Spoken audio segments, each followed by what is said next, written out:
इस लड़ाई में अगर आप फेल हो गए तो परमानेंटली समझो आप मोदी के गुलाम हो जाएंगे।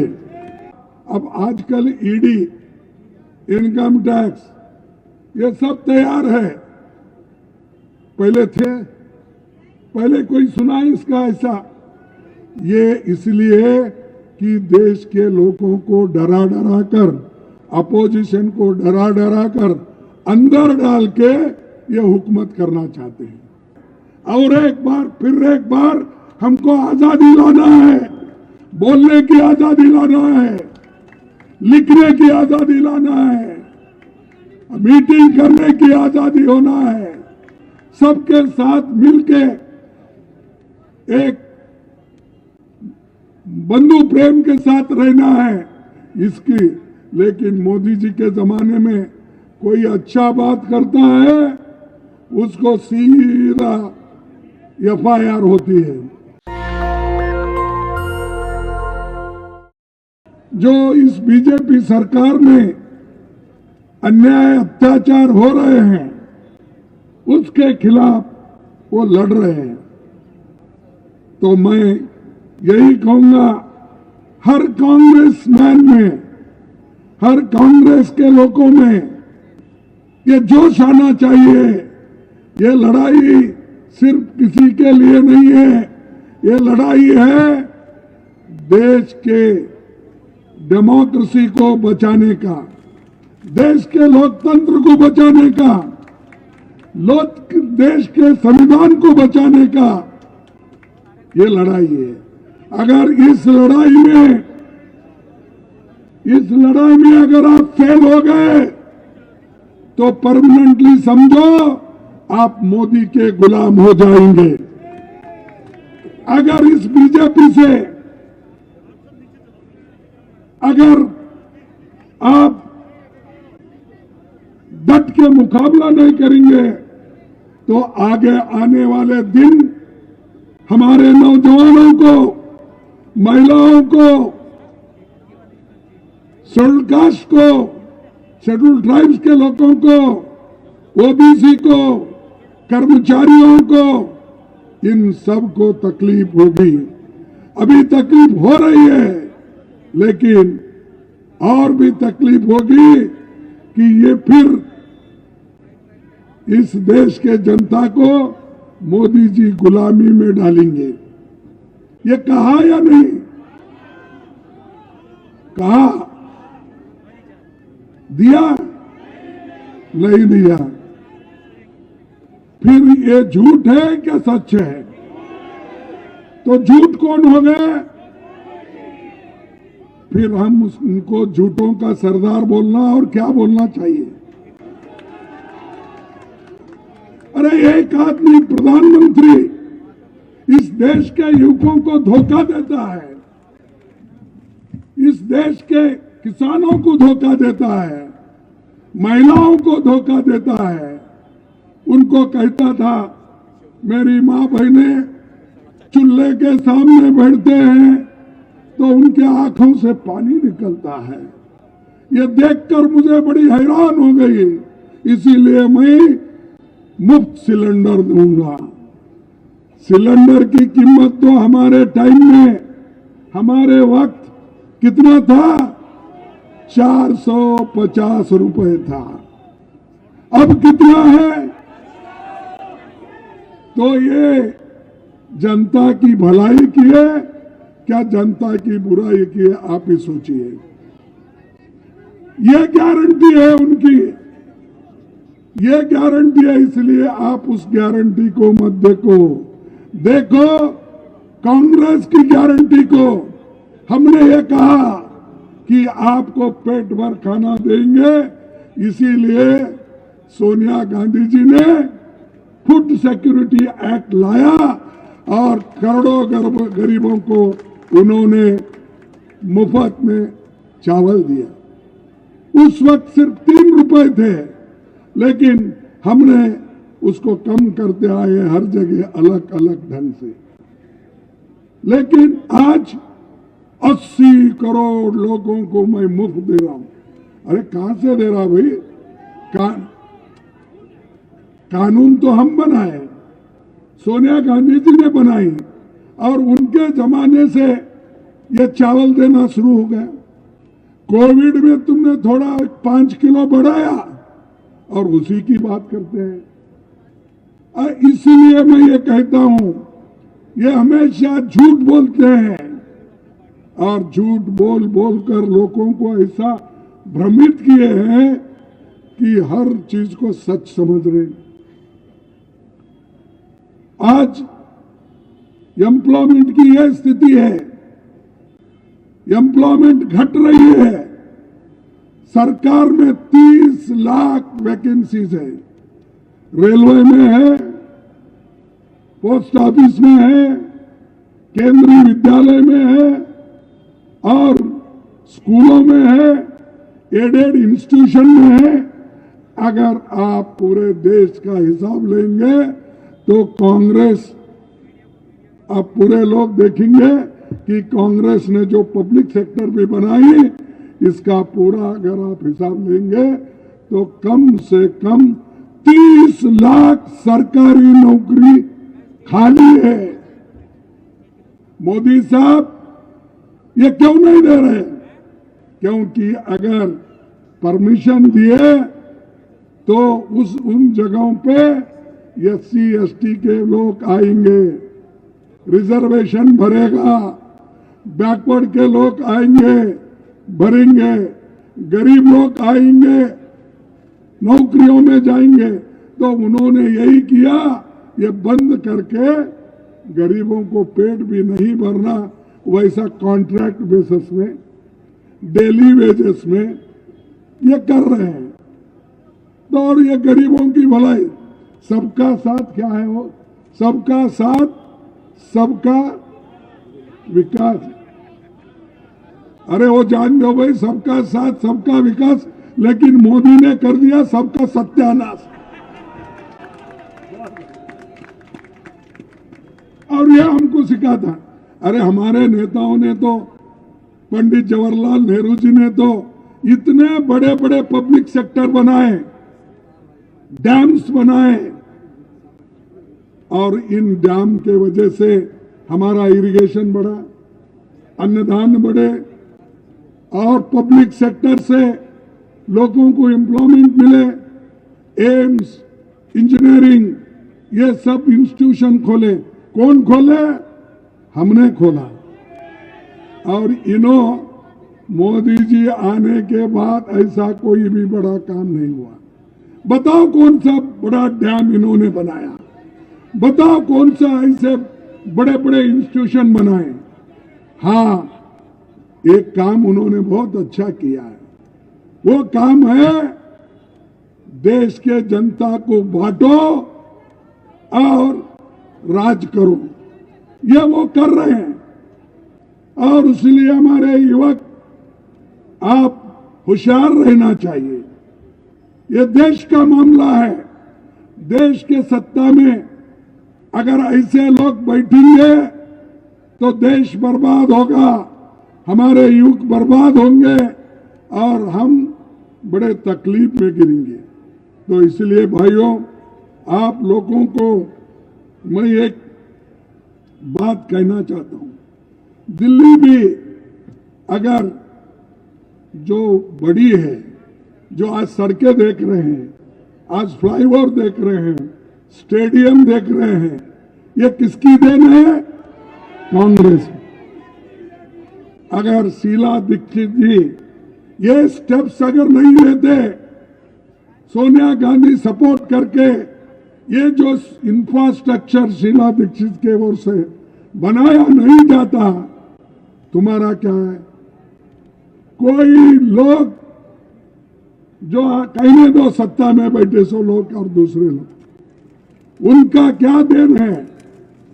सिर्फ सबका देन यही है कि देश में लोगों को बांटने का। कुछ नहीं मिला हिंदू मुस्लिम, कुछ नहीं मिला। ये भगवान के खिलाफ है कांग्रेस वाले। अरे भगवान के खिलाफ हम क्यों हैं? हर एक के घर में पूजा होती है, घंटी बजती है, सब लोग अपने अपने घर में पूजा करते। तुम्हारे जैसे वोट के लिए आप करते हो, हम अपनी आत्मा के शांति के लिए करते हैं।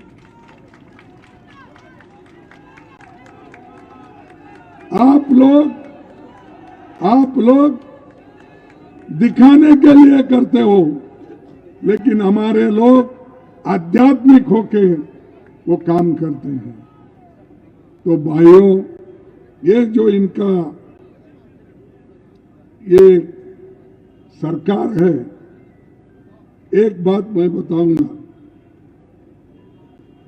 कि एनसीआरबी के आंकड़े बताते हैं रोज एवरेज 3 बलात्कार यहां होते हैं।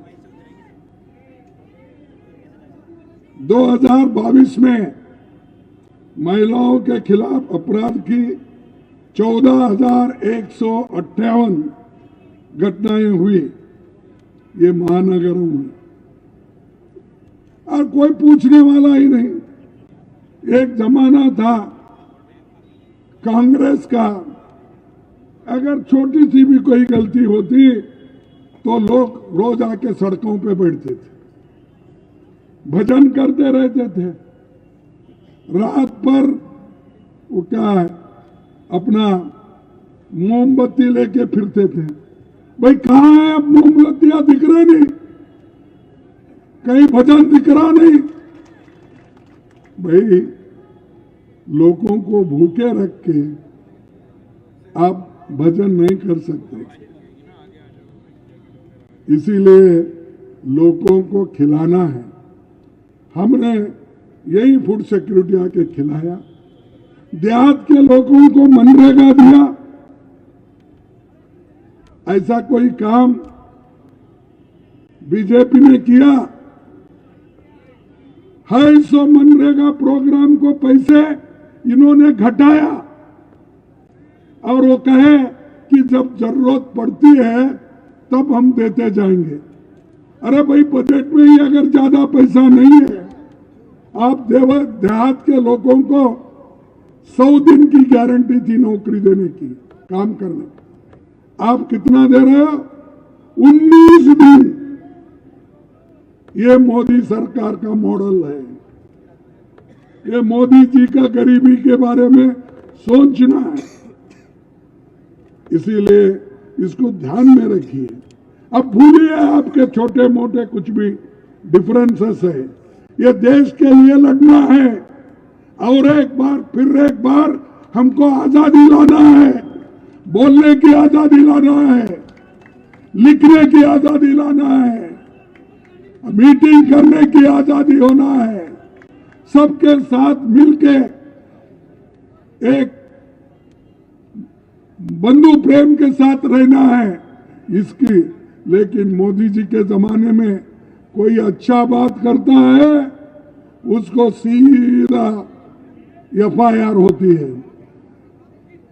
कोई कांग्रेस पार्टी के लोग अच्छी बात करते हैं, अन्याय के विरुद्ध लड़ते हैं तो रोज FIR होता है। और उसके अलावा अब आजकल ED, इनकम टैक्स, ये सब तैयार है। पहले कोई सुना इसका ऐसा? ये इसलिए कि देश के लोगों को डरा डरा कर, अपोजिशन को डरा डरा कर अंदर डाल के ये हुकूमत करना चाहते हैं। अब तक 411 MLAs को इन्होंने 10 साल में या तो खरीदा या डरा के अंदर लिया। 411 लोग MPs, राज्यसभा मेंबर्स, वो जो अगर अपोजिशन पार्टी में है तो वो कलंकित हो जाते हैं।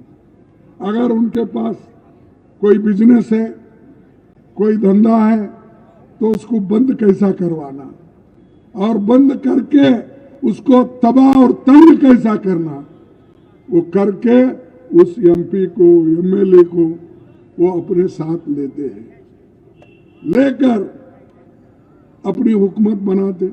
ऐसा ही पहले उन्होंने हुकूमत बनाया, मध्य प्रदेश में बनाया, मणिपुर में बनाया, उत्तराखंड में बनाया, कर्नाटक में बनाया, हर जगह बनाया। और बनाकर ये कहते हैं बीजेपी उसूलों की पार्टी है। भाई क्या उसूल है आपके? जो आदमी आप हमारे पास करप्ट है ये कह के उसको जेल में डालते हो, वही आदमी फिर आपके पास आके बीजेपी में शामिल होता है, वो क्लीन हो जाता है। क्योंकि वो शाह के पास, मोदी के पास एक बहुत बड़ा वॉशिंग मशीन है, बहुत बड़ा वॉशिंग मशीन। वो क्या करते हैं, इन कलंकित लोग बोलते ना, इनको एडमिट कर लेते हैं और शाह के वॉशिंग मशीन में डालते ही वो पूरा क्लीन हो जाते हैं, पूरे स्वच्छ हो जाते हैं। ये उसूल है। अरे भाई तुम जाओ जनता के पास जाके लड़ो, वो सब छोड़ के अपोजिशन को तोड़ना मोड़ना। अब देखिए झारखंड का क्या हुआ, हमारे लोगों को तोड़ने की कोशिश की, लेकिन कभी वहां के जो ट्राइबल एमएलए थे, कांग्रेस के एमएलए थे, आरजेडी के एमएलए थे, वो टूटे नहीं, डट के रहे। फिर से वहां पर हुकूमत हमारी सब मिल के आई, मिलजुल के आई। तो ये काम करने वाले लोग बिहार में भी यही काम हुआ, बिहार में यही हुआ। वहां पर मिली जुली सरकार थी, उसमें से उन्होंने एक चीफ मिनिस्टर को खींच लिया। ये खींचने के बाद उन्होंने बहुत समाजवादी इसके बारे में उसके बारे में बहुत बात करते थे। वो एकदम क्या हो गया, वो पलटू राम हो गए, पलटू कुमार हो गए। पलटू कुमार जाते ही फिर वो बीजेपी बोलने लगे और एक सरकार हमारी यहाँ आई। अरे कितने सरकार तुम्हारे हैं? ऐसा हो रहा है, अगर किसी को पूछे बीजेपी के उसूल क्या है बोले तो बीजेपी बोलेगी हम पानी हैं, पानी में जो रंग मिलाएंगे वो रंग हो जाएगा। पानी तेरा कैसा रंग है तो वो कहेंगे जो मिलाएंगे वो हो जाएगा। दूसरों के साथ ठीक रहते हो, ये कहते हो, वही नीतीश जी को गालियां दिए, वही फिर अब नीतीश जी को गले लगा ले रहे हैं।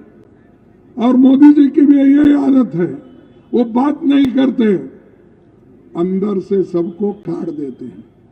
ये मुख में राम बगल में छुरी रख लेके निकलते हैं, सबको काटते फिरते हैं।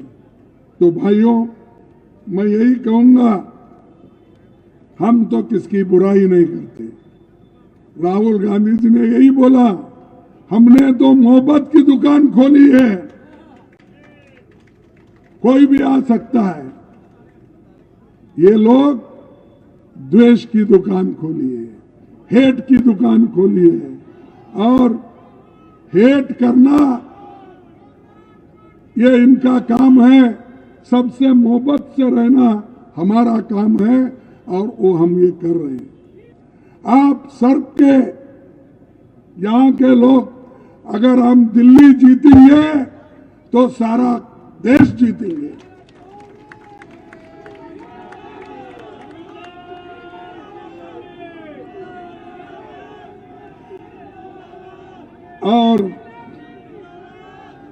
और एक बात मैं कहूंगा, तो इधर ध्यान देना जरूरी है। ये उसी वक्त हम कुछ हासिल करते हैं तभी ये जिंदाबाद का क्वेश्चन आता है। अगर वही हासिल नहीं करेंगे, जीतेंगे नहीं, तो बड़ा मुश्किल हो जाएगा। इसलिए भाइयों मैं आपसे यही उम्मीद करता हूं कि आप सभी मिलके इस इलेक्शन में चुन के लाएंगे हमारे कैंडिडेट को। और इंडिया जो गठबंधन हमने कोशिश की है, हम कितने यश अपने को मिलता है वो आगे देखेंगे, लेकिन हमको तो लड़ना ही है। इसीलिए हर घर घर भी जाना है, हर असेंबली सेगमेंट को जाना है, हर पार्लियामेंट को सेगमेंट को भी जाना है। हम किसी के लिए या किसी के ऊपर भरोसा रख के आप घर में मत बैठिए, ये किधर जाने वाला है, ये किधर आने वाला है, कौन सा है। अरे किधर से तो आने दो, कुछ भी। वो कांग्रेस के लिए जो काम करना है, हमारे लोगों के लिए जो लड़ना है, वो आप करो बस। उसके बाद में सब कुछ लोगों के हाथ में। देखो भाई, मेरा अगर मेरे हाथ में होता, मैं आधा घंटे में खत्म कर देता, लेकिन ये है तो उनको वोट देने वाले भी वही है। ये देखो, आप उसको छोड़ दो, जो है उसको फेस करना है। हमको अच्छा मशीन दो, गन दो, वो दो, ठीक है, कोशिश करेंगे, लेकिन उसका राह देखते देखते बैठेंगे तो काफिला चले जाएगा। तो इसीलिए हमको लड़ना है, जो हथियार मिले उससे लड़ना है, जो हथियार हमारे पास है उससे ही लड़ना है। तो इसीलिए मैं आप तमाम लोगों को धन्यवाद देता हूं। और ये डायरेक्शन आप देखिए, हमारे अरविंद लवली